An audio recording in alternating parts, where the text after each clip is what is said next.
I try to just be me. I just Yeah. be Māori, Yeah, and yeah, then yeah, I just yeah. like place Yeah. myself in these spaces, and then I Yeah. just I'll make the space Māori. Like Yeah, yeah, yeah, yeah.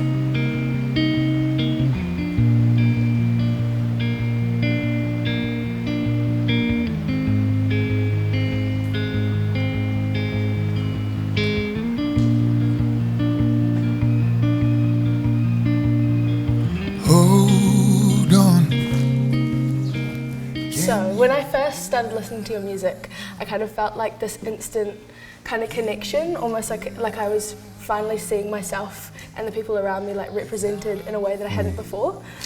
You know, seeing a young Māori person doing the most. And so, did you ever feel represented in Taupōro as a young person, or did you have to be that person for yourself? Me Sirika, Tama Waipara, Setapu, seeing them do what they did, being Māori Yeah. and being proud to be Māori, Yeah. I feel like I could see myself in them. I'm grateful for that because being a minority Yeah. in your own country. Yeah. But seeing your people, occupying those spaces and doing well, and being great is hugely inspiring.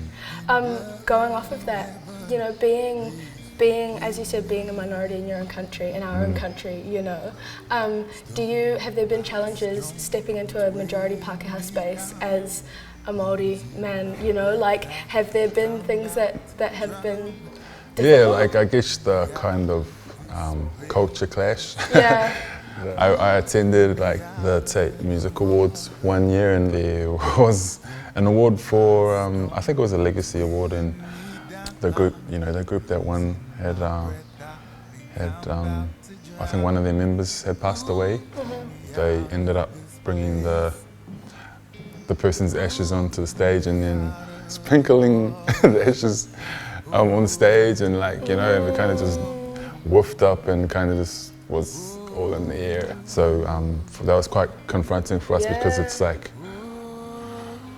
we know that's not okay, in Te Ao Māori and the values and kind of the tikanga that we abide by. Yeah. We've kind of passed that stage. People need to be aware and people and need to be understand. conscious and need to understand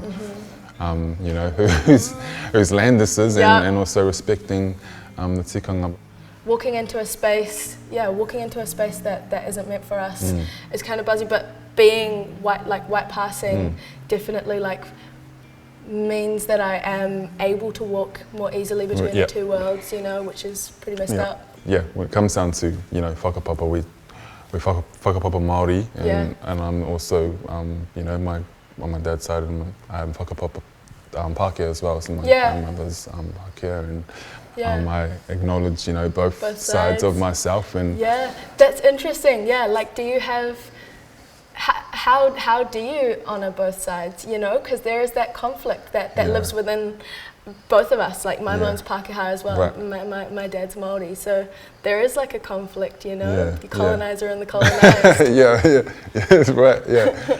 Being able to, because that's the thing, as Māori living in Aotearoa, we kind of have to learn to adapt and live in two worlds.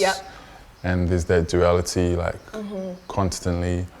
Going off that, you have Never Be Apart you have released that both in Te Reo Māori and Te Reo Pākehā. Yes. Do you feel like your music or the feeling within your music, do you feel like you can portray things or articulate things that you can't express in English that you can in Māori? Does it feel different singing in English to it, singing in Māori? It does feel different. I don't know, and it's not even just for Māori speakers too, because I've had a lot of people kind of come up to me and talk about how the real Māori version of the song resonates with them, and they kind of feel a certain way about it, and it's something that they can't really explain. So that's interesting to me, how the power that our language has, not only for Māori but for non-Māori. Singing Māori and also speaking in Māori, I feel like a different person. Yeah, yeah, I don't know if that makes sense.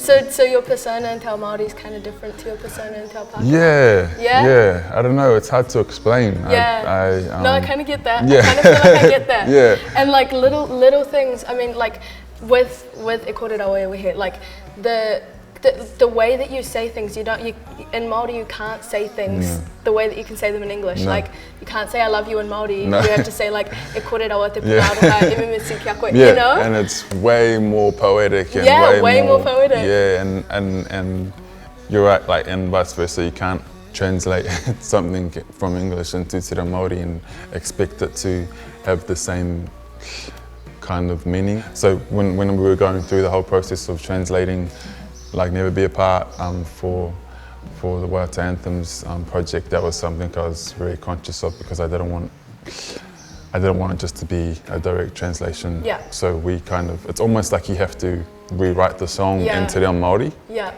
I'll ask this one in Māori. He hato tino whakatūtukitanga?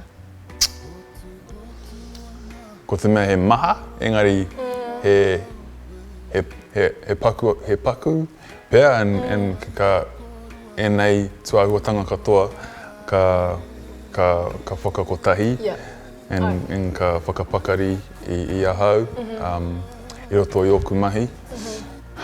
Ko te tū ki te waiata, te tito waiata, te taia hoki i te whakatutuki enei mahi i roto i te ao kia whai pūtea and kia taia te ora, hei. Kia taia te ora, kia taia te whakatūtuki i oku wawata, i oku moemoea. There's a uniformity kind of in Te Ao Māori. We kind of taught the notion of whakaiti, you know, whakaiti, like, you know, be humble. And it's rare for us to want to stick out. Yeah. Do you think that has this posed any challenges to your career, or like is that something that you carry with yourself?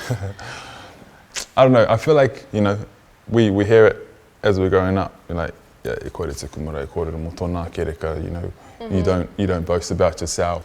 It has some positive effects, I think, but at the same time, it's also it's a little bit, we've become almost self-sabotaging. Yeah. Like as you know, as a people. It's funny, like there's that thing of I could be completely wrong, I could be misremembering, but I remember learning that, like, you know, you don't carve someone, you don't make a whakairo of someone who's still living. You know, you only celebrate them once they've passed. Yeah, right. So like that, I feel like that is exactly how we are as right. Māori, you know? That's true. Yeah, like, right. Once they're gone, then you're like, yes, you're like, that's who we celebrate. Yeah. And it's so true. And there are some, I feel like, you know, tikanga and kawa, it was just common sense. So like most of the tikanga that were put in place were for practical purposes, you know, and things that just made sense at that time. And I think it's important for us, you know, moving forward and kind of moving with the world as it changes, to be adaptable. Exactly. It's important to have that adaptability and flexibility so that we can just continue to grow. Yeah, 100%. Fully agree with everything you've been saying. Yeah. Sometimes I wonder, do you feel the same? Does your body take over?